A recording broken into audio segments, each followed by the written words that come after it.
আজকে রান্না করব মুরগির মাংসর ঝাল।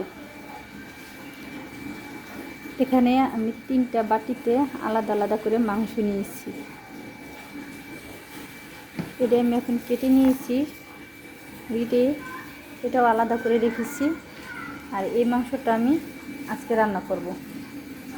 এখান থেকে আমি এই বাটির মাংসটা নিয়ে নিব, আর এই মাংস 2 বাটি ফ্রিজে রেখে দিব।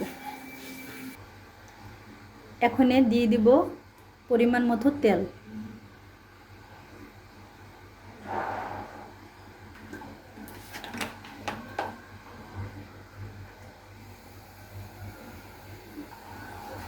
দিয়ে দিব কিছুটা গরম মশলা। এখানে রয়েছে কিছুটা জায়ফল, জৈত্রী, লবঙ্গ, দারচিনি, এলাচ, গোলমরিচ, জিরা। এসব আমি এখন তেলের ভিতরে দিয়ে দিব।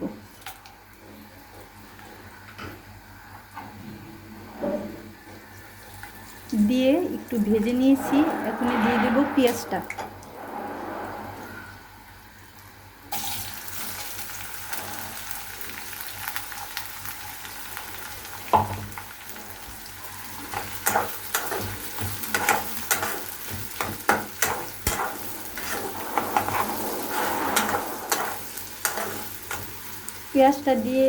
পেঁয়াজটাকে আমি ভালোভাবে বাদামি রং করে ভেজে নেব।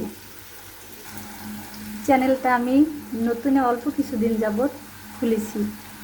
চ্যানেলটাকে লাইক শেয়ার করে দিবেন, যাতে পরবর্তী চ্যানেলের ভিডিওটি আপনাদের কাছে পৌঁছে যেতে পারে। তাই এজন্য লাইক আর শেয়ার করে দিবেন।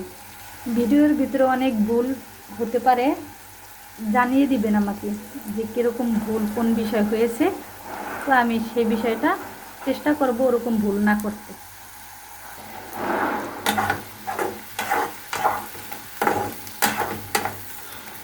পেঁয়াজটা আমার ভাজা হয়ে গিয়েছে। এখন দিয়ে দেব আদা রসুন বাটা। 1 টেবিল চামচ আদা বাটা, 1 টেবিল চামচ রসুন বাটা দিয়ে আমি ভালোভাবে ভেজে নেব।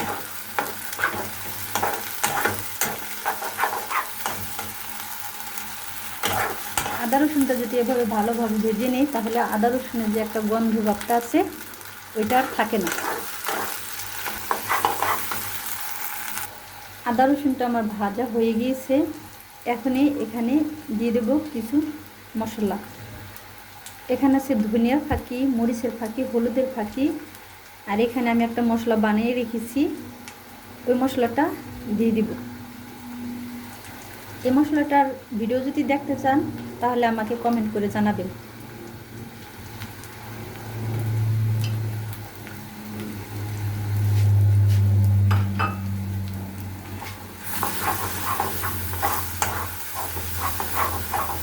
দিয়ে দিব কিছুটা পানি।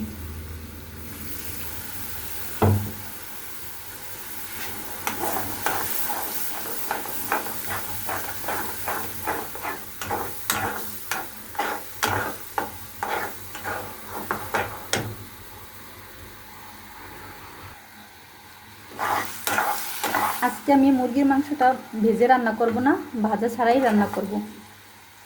মুরগির মাংসটা যদি ভাজা ছাড়া আমি রান্না করি, সবটাই আমি গরম পানিতে ধুয়ে রান্না করি। গরম পানি, হালকা কুসুম গরম পানি দিয়ে আমি ভালোভাবে মুরগির মাংসটা ধুয়ে নিই, তারপর একটু লেবু দিয়ে মাখিয়ে নিই।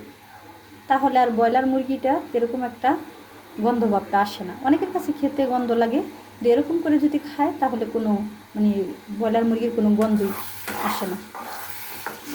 না ভেজে রান্না করেও এভাবে খাওয়া যায়। মশলাটা ভালোভাবে কষানোর জন্য দিয়ে দিচ্ছি কিছুটা পানি। এখন এই মশলাটা ভালোভাবে আমি কষিয়ে নিব।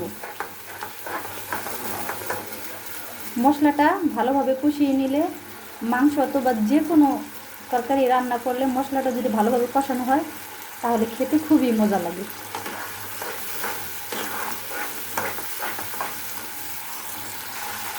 এখানে আমি দিয়ে দিয়েছি 1 চা চামচের 1 চামচ কাশ্মীরি মরিচের ফাঁকি, যাতে কালারটা সুন্দর আসে।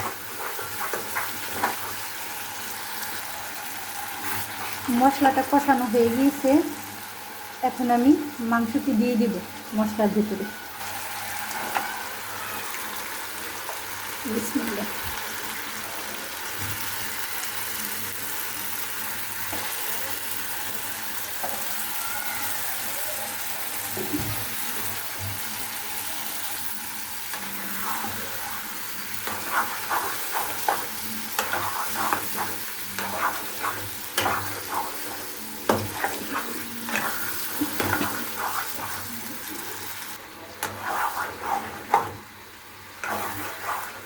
মুরগির মাংসটা আমি ভালোভাবে কষিয়ে নেব। মাংসের ভিতরে আমি বড় সাইজের 2টা আলু নিয়েছি। আমার বাচ্চাটা আলু খুবই পছন্দ করে, তাই আমি আলুটা দিয়ে দিব। মুরগির মাংসের ভিতরে দিলেও মানে আলুটা খেতে একটু ওর কাছে মজা লাগে। মাঝে মাঝে আমি মাংসের ভিতরে আলু দিই না, শুধুই রান্না করি।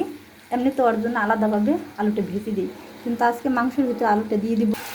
মাংসের ভিতরে দিয়ে দিব আমি পরিমাণ মতো লবণ। আমার লবণটা দিতে প্রথমে মনে ছিল না, তাই আমি এখনই দিয়ে দিচ্ছি।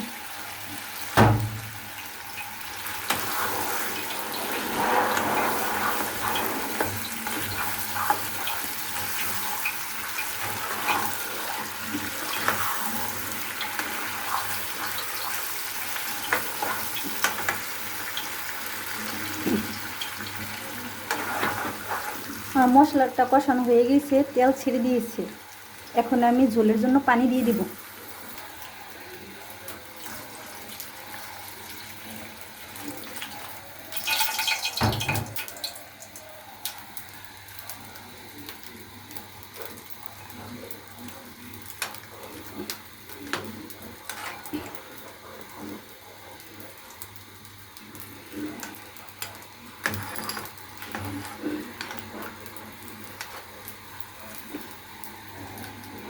এখন ঢাকনা দিয়ে ঢেকে দিব কিছুক্ষণের জন্য।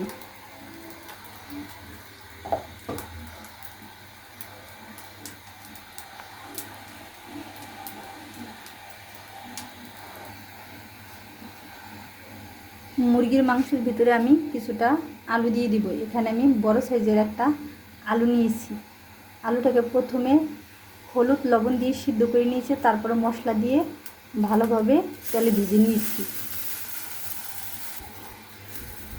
আমার বাচ্চাটা আলু খেতে খুবই পছন্দ করে, মাংসের ভিতরে যে আলুটা থাকে ওই আলুটা, তাই ওর জন্য আলুটা দেওয়া।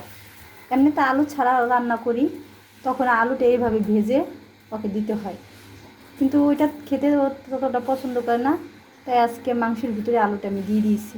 এভাবে যদি আলুটা দিয়ে মাংসের ভিতরে রান্না করা যায় তাহলে খেতে ততটা মানে একটা খারাপ লাগে না যে আলুটা দিলে মাংসের টেস্টটা অন্যরকম হয়ে যায়। এরকম কিছুই নেই। এই আলুটা আমি মাংসটা হয়ে যাবে তার 2-3 মিনিট আগে দিয়ে দেবো, কারণ এটা পুরোপুরি সিদ্ধ করা, মশলা দিয়ে মাখানো ভাজা। এটা এমনিতেই শুধু খাওয়ানো যায়।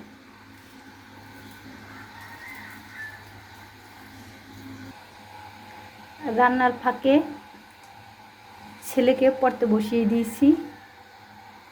ছেলের পরীক্ষা ডিসেম্বর মাসের 2 তারিখে। তাই এখানে রান্নাটাও তো করতে হবে, খেতে হবে, তাই রান্নাও বসিয়ে দিয়েছি। তাই এখন পড়ার জন্য কিছুটা পড়া ওকে দিয়ে দিব, এদিকেও পড়াশোনা করতে থাকবে, এদিকে আমার রান্নাটা আমি শেষ করে নেব। তাই যাই ওর পড়াটা দেখিয়ে দিয়েছি। ঢাকনাটা এখানে তুলে নেব।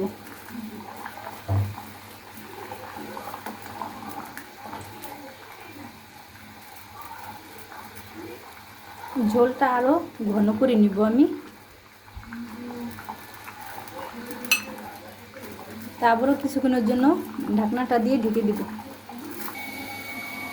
ঢাকনাটা এখন তুলে নিব।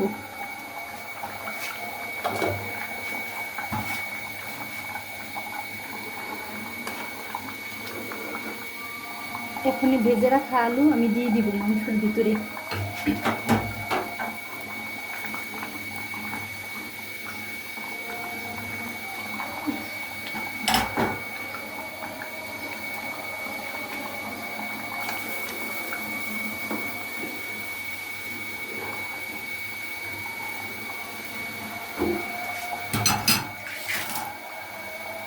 এখানে কিছুটা জাল দিয়ে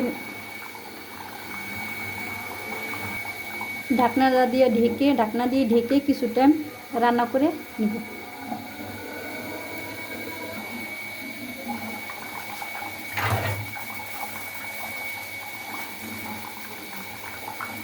কিছুটা গরম মশলা ভেজে বেটে নিয়েছি। এখন গরম মশলাটা মাংসের ভিতরে দিয়ে দেব।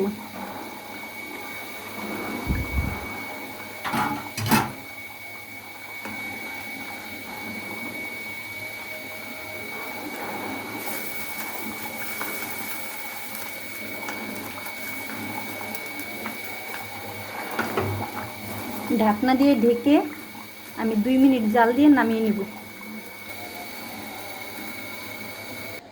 চুলার হিটটা আমি কমিয়ে দিব।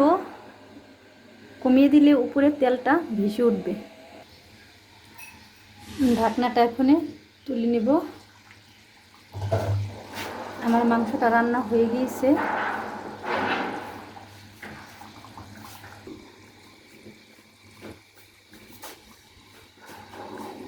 এখন মাংসটা নামিয়ে নিব চুলা থেকে।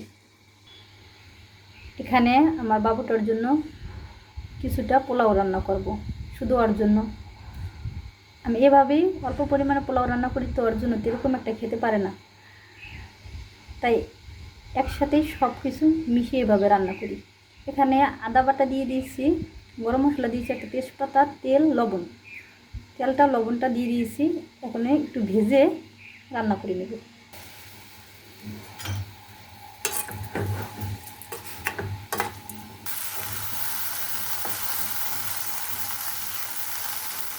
ভেজে নিয়েছি। এখন কিছুটা পানি দিয়ে দিব।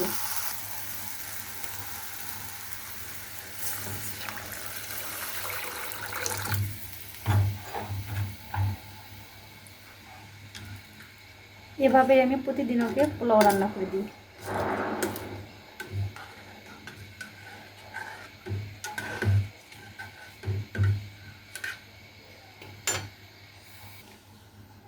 ঢাকনা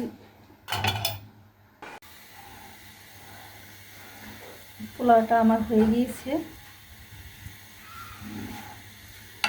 এরকম ঝরঝরে হয়েছে।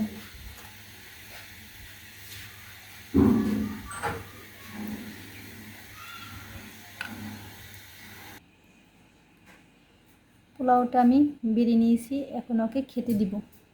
পোলাওটা এরকম ঝরঝরে হয়েছে। ওই রকম পোলাও খেতে পছন্দ করে। এটা হলো আমার বেবি পোলাও।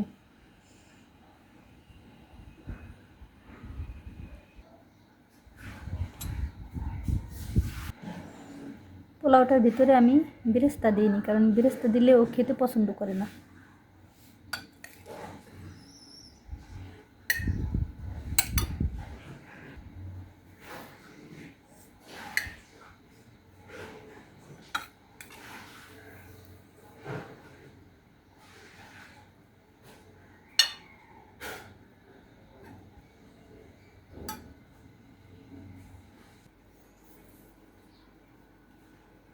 মাংসের কালারটা কতটা সুন্দর হয়েছে দেখেন।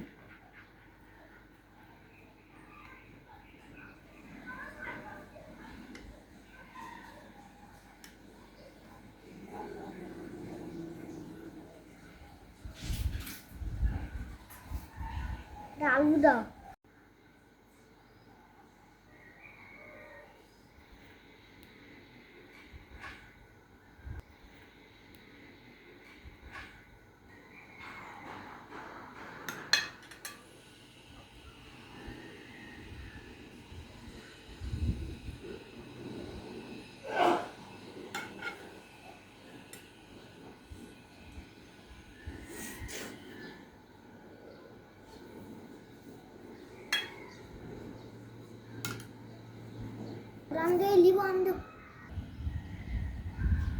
এই হয়েছে আমার বাবুর খাবার।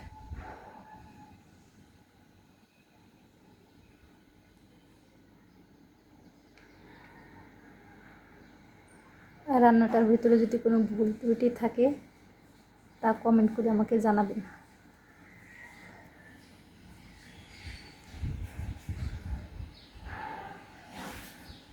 বাবু এখন খেয়ে নাও।